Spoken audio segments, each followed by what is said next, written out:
今天我们继续来求解析式啊。上节课呢，我给大家讲了配凑法，它是代词构成的逆运算。好，我们来看一下这道题。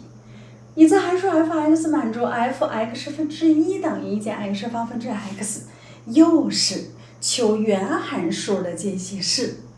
那么谁占了我原来 x 的位置啊 ？x 分之一，我就要把这个式子当中出现 x 的地方，全都变成 x 分之一的样子。x 分之一占了我原函数自变量 x 的位置，我就把它踢出去，原来的 x 就回来了。所以怎么办呢？怎么才能出现 x 分之一呢？快速的出现括号里的样子。所以配凑法的好处是什么？你照着括号里的样子，就出现括号里的那个代数式啊。我们是有标杆的。怎么才能出现 x 分之一呢？由于它是个分数的形式，分数的分子和分母同时除以一个数，同时除以一个不等于0的数，分数的值是不变的。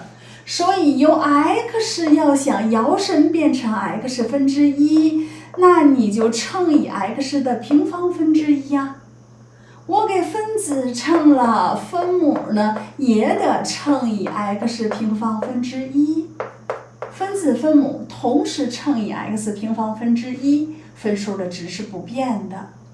它一约分，分子就剩下 x 分之一了。下边分配率1和它相乘，变成 x 平方分之一就是 x 分之一的平方，减去它们俩相乘的时候约掉了。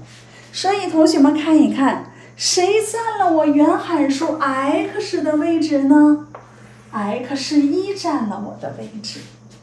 x 分之一占了我的位置，所以原来的 x 把它踢出去，它 x 分之一就是 x 分之一就是 x， 所以原函数的解析式就是这样的。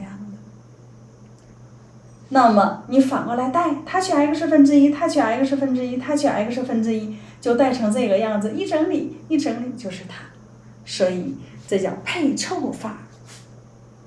我们再看一个题，凡是求解析式的问题，首选配凑法，因为它是代值过程的逆运算，所以首选配凑。接下来我们再看一个，已知函数 f(x) 满足这样一个代数式。括号里的代数式变得复杂了，那也没有关系，我们就照着括号里的样子出现括号里的这个代数式。很显然呢，这都是一次的2，后边的都是2次的。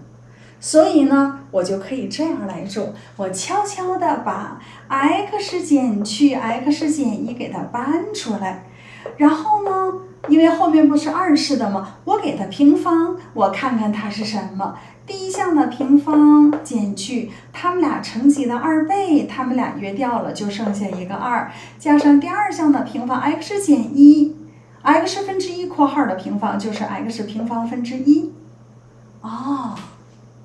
它平方之后就是这个代数式。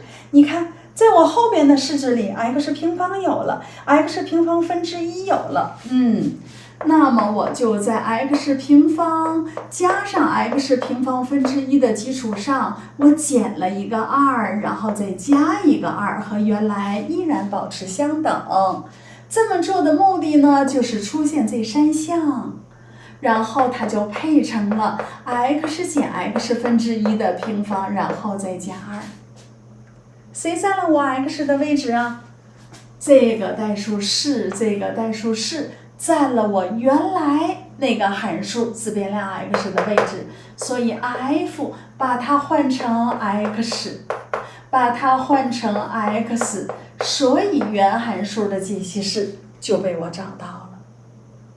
好，做到这儿，对配凑法熟悉了吗？